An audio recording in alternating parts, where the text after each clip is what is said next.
નમસ્કાર, હું છું પ્રિયા અને તમે જોઈ રહ્યા છો જનતા કી જાણકારી ન્યૂઝ। નજર કરીએ આજના સમાચાર ઉપર। ઉપલેટામાં જનકલ્યાણ શિબિર કાર્યક્રમનું આયોજન કરવામાં આવ્યો હતો। આ કાર્યક્રમનો મુખ્ય હેતુ સરકારશ્રીની વિવિધ જનકલ્યાણકારી યોજનાઓનો લાભ નાગરિકોને એક જ સ્થળે સરળતાથી ઉપલબ્ધ કરાવવાનો હતો। આ કાર્યક્રમ દરમિયાન વિવિધ વિભાગોના અધિકારીઓ દ્વારા લાભાર્થીઓને માર્ગદર્શન આપવામાં આવ્યું હતું તેમજ યોજનાઓ અંગેની જરૂરી માહિતી પૂરી પાડવામાં આવી હતી। કાર્યક્રમમાં પ્રધાનમંત્રી જન આરોગ્ય યોજના પીએમજીવાય, વૃદ્ધ સહાય યોજના, વિધવા સહાય યોજના સહિત સરકારશ્રીની અનેક કલ્યાણકારી યોજનાઓના લાભો પાત્ર લાભાર્થીઓ સુધી પહોંચે તે માટે ખાસ વ્યવસ્થા કરવામાં આવી હતી। લાભાર્થીઓને જરૂરી દસ્તાવેજી પ્રક્રિયામાં સહાયતા પણ પૂરી પાડવામાં આવી હતી।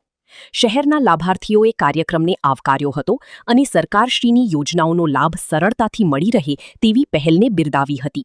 કાર્યક્રમમાં મોટી સંખ્યામાં લોકો ઉપસ્થિત રહ્યા હતા અને વિવિધ યોજનાઓ અંગે માહિતી મેળવી લાભ મેળવવા માટે નોંધણી કરાવી હતી। વિપુલ ધામીચા, ધોરાજી। ઉપલેટા નગરપાલિકા વર્ષાબેન ગજેરા, ગુજરાત સરકાર ઉપલેટા નગરપાલિકા માનનીય વડાપ્રધાનશ્રીના 12 વર્ષના સફળ કાર્યકાળ પૂર્ણ થવાના અવસરે આજે સરકારશ્રી વિવિધ કલ્યાણકારી યોજનાઓનો મહત્તમ લાભ પ્રજાજનોને લાભાર્થીઓને આપવામાં સારું જનકલ્યાણ શિબિર આજે ગોઠવેલ છે ટાઉન હોલ ખાતે।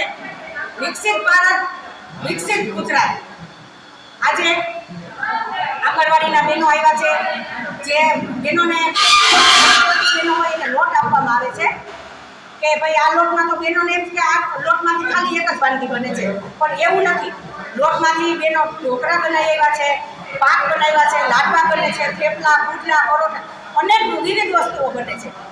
જેવી કે એવી જ રીતે આપણે જે રાશન કાર્ડમાં બહેનોને રાશન મળે છે તો એમાં આપણે સાઇન કરવી પડતી હતી, સિક્કો અંગૂઠાનો મારવો પડતો હતો, એ પણ આજે અહીંયા અમે મૂકેલું છે કે ડિજિટલ કોમ્પ્યુટર દ્વારા એ થઈ જશે। એવી જ રીતે મેલેરિયા મચ્છર જે ચોમાસું નજીક આવી ગયું છે એના માટે પણ કે ભાઈ આ આપણે શું કાળજી રાખવી પડે, આપણા ઘરે નાના બાળકો હોય તો આપણે કઈ કાળજી રાખવી પડે, સૂર્ય તડકામાં કેટલું વાર બેસવું પડે એ પણ યોજના છે। એવી વિવિધ યોજનાઓ આજે અમે રાખેલી છે ટાઉન હોલ ખાતે અને મોદી સાહેબને શાસનને 12 વર્ષ પૂર્ણ થતા કે મોદી સાહેબનું તંદુરસ્તી સારી રહે, લાંબુ આયુષ્ય આપે એવી અમારા બહેનોની મા ખોડલના ચરણોમાં પ્રાર્થના છે।